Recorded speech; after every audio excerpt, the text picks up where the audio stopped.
Ashwatam Telugu movie summary. Gana returns to Vishakhapatnam, India for his sister Priya's wedding. Following her engagement, he is shocked to see her attempting suicide one night. She reveals that she was taking the extreme step because she is pregnant but does not know who impregnated her. Gana informs her fiancé Ravi, who understands the situation, helps Priya get aborted, and promises to keep this a secret. Gana further convinces Priya to move on and forget about the past, which she does, and she happily gets married. After her wedding, Gana violently fights and interrogates men who eve-teased Priya in the past, only to learn none of them is behind her impregnation. Soon, another woman, named Sadhna, who was mysteriously impregnated, commits suicide. Gana reads her suicide letter, explaining she got pregnant without her knowledge. Gana meets her parents and discovers her hospital reports, according to which she fainted 3 months ago and was admitted by someone. Realizing Priya also fainted and was admitted, Gana goes to the hospital and finds out Sadhna was admitted in an emergency by an ambulance. He then learns that other women named Lakshmi and Monica were also admitted by a similar ambulance.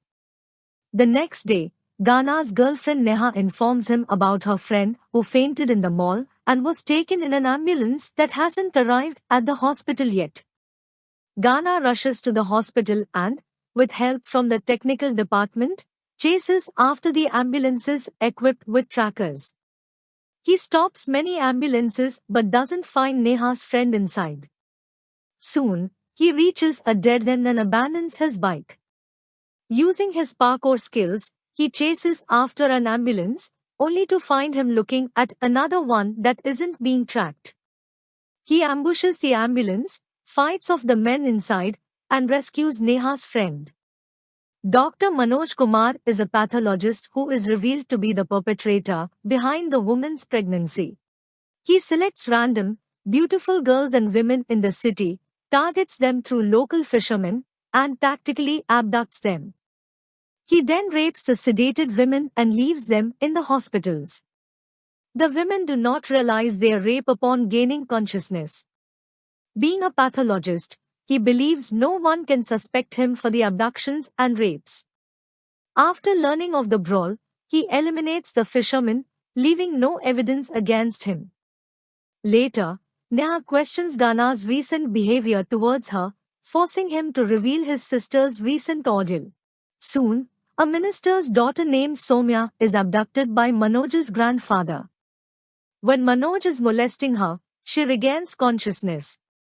A fearful Manoj kills her brutally and her corpse is dropped in front of the police station as a challenge. Meanwhile, with Neha's help, Gana manages to access Soumya's laptop and sees photos where he spots an older man, Manoj's grandfather. Further, Gana manages to access CCTV footage of Soumya buying a perfume from a vendor, who reveals the older man told him to sell the perfumes and paid him for it.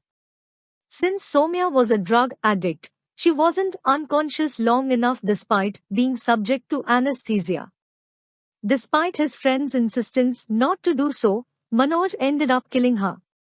Back in the present, the cops ask Manoj to perform an autopsy on Soumya. Gana then explains to Neha that all the victims, though unrelated, were admitted to the hospital because of hypoglycemia induced artificially by a contraband drug called hypomycin. Gana later visits the mall to view surveillance footage and discovers an address that leads him to Manoj's house. Having seen him talk about the autopsy on TV, Gana asks him for help with the case, while Manoj tells him to wait for coffee. Manoj explains to his friend that he'd kill Gana, but receiving a call from Neha about the older man dumping another corpse in front of the police station, Gana suddenly leaves. A car chase ensues, resulting in the older man's death after Manoj drops a cargo container on his car. Gana then goes to Manoj's house, where he discovers dead bodies in separate vessels before Manoj arrives there with his friend. Manoj's past is revealed where Manoj's friend, who turns out to be his father, removes his belt and starts beating him for not committing the perfect crime. It is then revealed that Manoj, during his youth who lusts over girls all the time and molests his maid's daughter. His father manages the situation and beats him with the belt to discipline him for being caught. This reveals his psychopathy, and eventually he killed his father along with the maid and her daughter. Later, he warns his grandfather not to reveal any of these facts and pleads him not to make him an orphan. Since that day, his grandfather became his accomplice out of fear, and he has been hallucinating that his father warns him for his wrong deeds. Back in the present, Gana thrashes Manoj, throws him into an almirah. Manoj is laughing, but he faints. Gana drops a chandelier over him, killing him. He then receives a call from his father, who pranks him into believing a man is trying to harass Priya. Gana arrives home and finds out Priya is now pregnant with Ravi's child.